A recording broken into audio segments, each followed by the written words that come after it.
Hi everyone, and welcome to another Tech Saturday with Keith and Chrissy.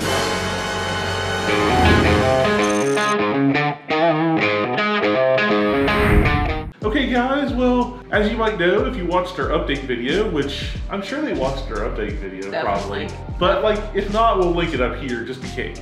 Well, me and the kids have sort of been dealing with the flu. Chrissy somehow miraculously hasn't got it, but I think she got the Tamiflu fast enough that she didn't get the flu. So in order not to give it to Eric and family or whatever, we're just going with an extra level of caution here, and we're staying away. So Eric's not doing this video with us this week, but he'll be back for the next one. This week's video, we're gonna sort of like take a little overview of our new camera. We got the Nikon Z6. This isn't gonna be like a deep dive video or anything. We're just sort of gonna talk about why I got the camera, what I like about it, what I'm still unsure of, and you know, why we switched. And I also hope that this video will help you decide, you know, if maybe the Z6 is right for you. All right, let's get to that camera. This isn't the camera. This is the Sony RX100 Mark V. With hairy eyebrows. With hairy eyebrows that we've been using to vlog and stuff with. But we are going to use the Sony here to record the Nikon, just to give you a little overview of our setup. All right, there's Chrissy with the Nikon Z6. We're recording this on the Sony camera right now. But this is our basic setup here. We got the Z6 with the kit lens, the 24-70 f4. And we also have the Rode Video Mic Pro Plus, which that is a mouthful. On top there, and it's recording our audio right now. Well, we switched back to the Nikon. Keith, what do you like about the camera? Well, thanks for asking. We're mostly going to use this camera for its video capabilities, and it has some seriously awesome capabilities. Specifically, we can record 4K files on this, and we were able to do that with the Sony, but after like 5 minutes, the Sony would shut down and overheat, and this camera does not do that. So I'm excited about that, being able to record in 4K. The Nikon also uses a full frame sensor, so like the 35mm equivalent, but it uses the whole sensor. Unlike even the Canon EOS R, it still crops in. This one does not crop in at all. It uses the whole sensor in the recording, so that's awesome. You get a bigger picture, more real estate to work with here. It has 5-axis in-body stabilization, and you're like, what does that mean?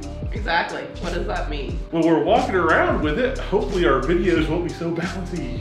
Yeah, because we bounce. We bounce a lot, so we're hoping. It can also do super slow-mo, 120 frames per second and 1080p. The autofocus in this has been pretty solid from what we've tested out so far, and that's really important because we have no flip LCD screen on this. Not that we're using this feature yet, but we can. It records 10-bit out, which gives you like 1 billion more colors in your camera, but you have to record to an external recorder for that. That's something we'll probably upgrade later. But right now we're just going with the in-camera 8-bit, and as you saw, it had a hot shoe on top, and we can plug in the mic, so hopefully they can hear us better. I don't know, you know, maybe, probably they can hear us better.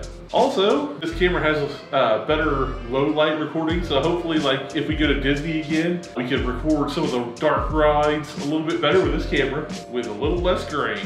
So Keith, what's some of the things that you're not so sure about? Well, with this camera, we don't have the flip LCD like this, which, you know, if we were recording mostly in this type of setup, it probably wouldn't be that big of a deal because, you know, we can just go around back and check our focus and stuff like that. But when we're out and about, we don't have this flip LCD to show us that we're in focus and that it's not blown out because the sun's like right behind us shining down. So I'm a little bit nervous about that.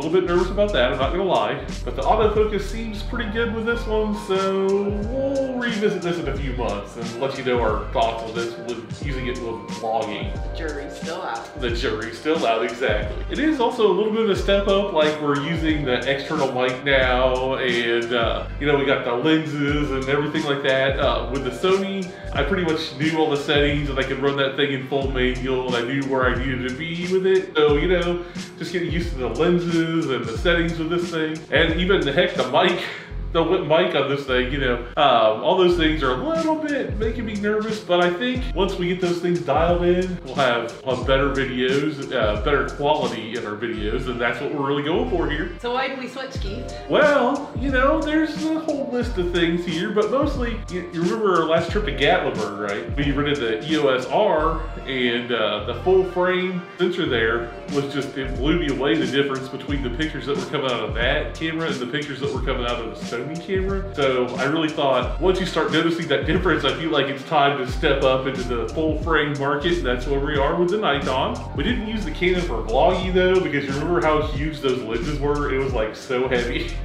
We were using the, we weren't using the native EOS R lenses, we were using the older EF lenses with it, and those things were ginormous. Right. Now this one is heavier than the Sony. Do you have concerns about that? I definitely do. Like, I weighed it and it was only like a little over 2 pounds with this whole setup that we have going on here. So it doesn't seem like it would be that much different, but I did, you know, walk around with it a little bit through the house and whatnot, and you definitely notice a difference. So you're saying a gym membership might be needed? Yes! Or we're gonna get some really good biceps holding this thing up. I don't know, one of the two, one of the two. 2 pounds. 2 pounds.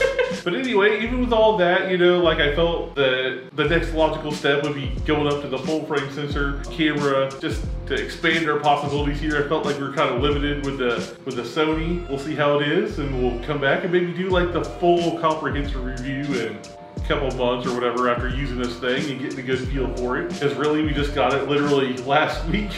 So we barely had the chance to play with it, but I just wanted to get on here and let you guys know why things might start looking a little bit different and what we were thinking and upgrading to the Nikon. Okay guys, this is where we're going to end it. I hope you liked this video. I hope you got something out of it though. I'm sure they did, right? Right? Right. Definitely. Don't forget, we have nice shirts.